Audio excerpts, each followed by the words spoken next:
Bonjour, mesdames. Bonjour patron. Ça n'a pas échappé à Olivia de Lamberterie. Elle a regardé son agenda. Elle s'est dit, vacances de la Toussaint, c'est bien. Je vais pouvoir trouver des livres pour mes enfants, pour leurs copains. Et pour ceux d'entre vous qui en ont, eh bien, ça tombe bien. Alors là, il y en a même 3 aujourd'hui, du coup. Oui, et en plus, c'est des vraies nouveautés. J'ai regardé ce qui se faisait de différent dans le secteur. Les Arènes, maison d'édition qui fêtera ses 20 ans l'année prochaine et qui ne fait jamais rien comme tout le monde. C'est eux qui ont lancé la méditation, et notamment la méditation pour les enfants, qui ont lancé les MOOC, dont je vous ai beaucoup parlé ici.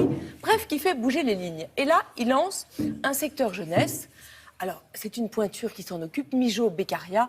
Mijo Beccaria, elle a travaillé longtemps chez Bayard. C'était la rédactrice en chef de Pomme d'Api, la maman de Poppy.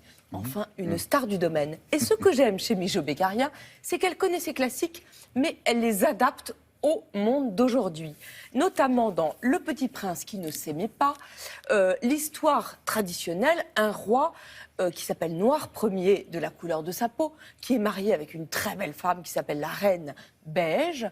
D'abord, ils n'ont pas d'enfant, donc ils adoptent une petite princesse. Elle s'appelle la petite princesse Rose.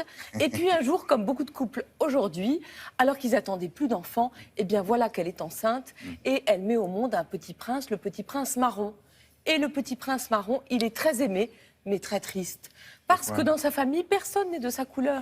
Il se sent différent, il se sent moche, il ne se plaît pas du tout. Oui, parce que sa mère est blanche, son père est noir, sa petite sœur est rose. Et lui, il est marron, et il trouve que le marron, c'est très moche. Heureusement, il y a une dame chouette qui a dû être pédopsie dans une autre vie, qui va lui trouver les mots pour le rassurer. C'est un livre ravissant, parce que les images sont sublimes. Et en plus, Mijo Beccaria, elle trouve les mots justes pour rassurer tous les petits-enfants, quelle que soit d'ailleurs la couleur de leur peau, mais qui se sentent pas bien dans leur basket et qui se sentent pas pareil. Très joli livre, je trouve, à partir de 3 ans. Et dans la même collection, il y en a un autre que j'aime beaucoup, qui s'appelle « Qu'est-ce qui rend heureux ?» Vous savez, qui sert à poser aux tout petits, là aussi, c'est à partir de 3 ans, les bonnes questions. Est-ce qu'il vaut mieux être comme tout le monde, comme son voisin, ou est-ce qu'il vaut mieux être différent? Est-ce qu'il faut avoir peur de ce qui est nouveau, ou est-ce qu'il faut en avoir envie? Très jolie réussite aussi aux Arènes. Autre collection vraiment nouvelle, une collection qui s'appelle 10, D-Y-S, qui est conçue chez Belin pour les petits-enfants qui sont dyslexiques. Et il y en a beaucoup, il y en a 5% en moyenne d'une classe d'âge. Ils ont fait un truc génial. Ils ont d'abord inventé une charte d'écriture spéciale avec des mots simples, des phrases simples, certains phonèmes. Après, ils ont inventé une charte graphique, c'est-à-dire que contrairement aux autres livres, l'espacement n'est pas le même. Vous voyez, il y a un interlignage qui est plus grand. Et un détail qui a l'air de rien du tout, mais qui est très important, le fond des livres n'est pas blanc, il est blanc cassé pour que ce soit moins fatigant à lire.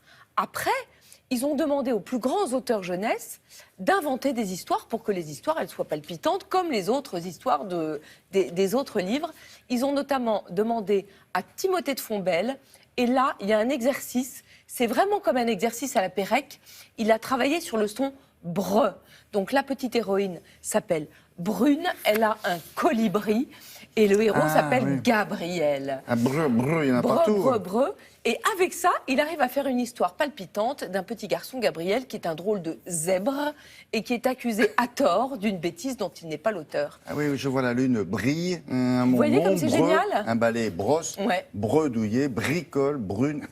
Alors c'est chez Belin, évidemment c'est pour aussi tous les enfants qui ont du mal à lire, parce que vraiment cette charte graphique et cette charte d'écriture, elle facilite grandement la lecture, et en même temps pour tous les enfants, parce que l'histoire de Timothée de Fontbelle, elle est vraiment, je trouve, très réussie, très jolie, très délicate. C'est vraiment un très grand auteur pour la jeunesse.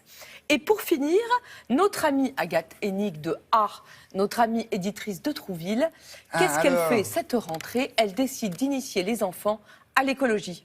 Mais elle le fait à sa manière, c'est-à-dire pas du tout avec un documentaire, comme il y en a beaucoup, et d'ailleurs il y en a des très bien faits, mais elle le fait au travers d'une fiction, et d'une fiction comme une enquête policière. Je vous présente son couple de détectives. Vous avez Jean-Bernard Le Blaireau, et comme tous les inspecteurs de police dans tous les polars, il est grognon, parce qu'on n'arrête pas de le réveiller, alors que lui, il a envie de dormir. Avec lui, Miss Turtle, qui est une tortue, une vieille dame tortue, qui est très lente, mais très maligne. Et voilà, j'adore regarder, c'est conçu un peu comme des cahiers à l'ancienne, avec des très très jolies images. Et le papier en plus est très chouette. Et par exemple, Jean-Bernard et Miss Turtle sont appelés saperlipopette, c'est le mot préféré de Jean-Bernard, ça me réjouit aussi, sont appelés auprès de la rivière, parce que figurez-vous que les poissons ont le mal de mer, ce qui n'est pas tout à fait normal, parce que la rivière a été empoisonnée, il y a une drôle de mousse blanche. Là, c'est le potager qui a été dévalisé, les carottes ont été volées, et les petits mulots qui les mangent ont mal au ventre, parce que ces carottes, eh bien, elles sont un peu empoisonnées. Au travers de ces histoires qui sont vraiment rigolotes, on apprend aux enfants qu'est-ce que c'est que la permaculture, pourquoi il ne faut pas laver sa voiture à côté d'une rivière. Je trouve que l'auteur réussit, Michel Hutt, qui était d'ailleurs un instituteur avant, il réussit à faire passer un nombre d'informations au travers de ces histoires, mais dingues, sur les animaux, sur la nature, sur l'écologie.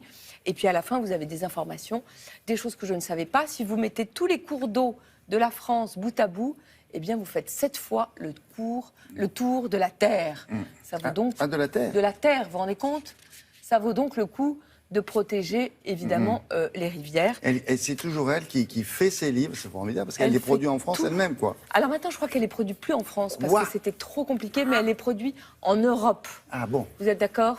Voilà. C'est chez Le papier A est Édition. très beau, oui. Ah, mais le papier est très beau, Et c'est le graphisme vraiment... est un Tout est peu beau. ancien, ça fait... Oui, mais tous les Quand livres on que je était vous ai petit. présentés, ce sont vraiment On y des va. classiques refaits à l'ancienne, Ouais. C'est très joli. Ouais. lus et approuvés. Merci beaucoup. Avec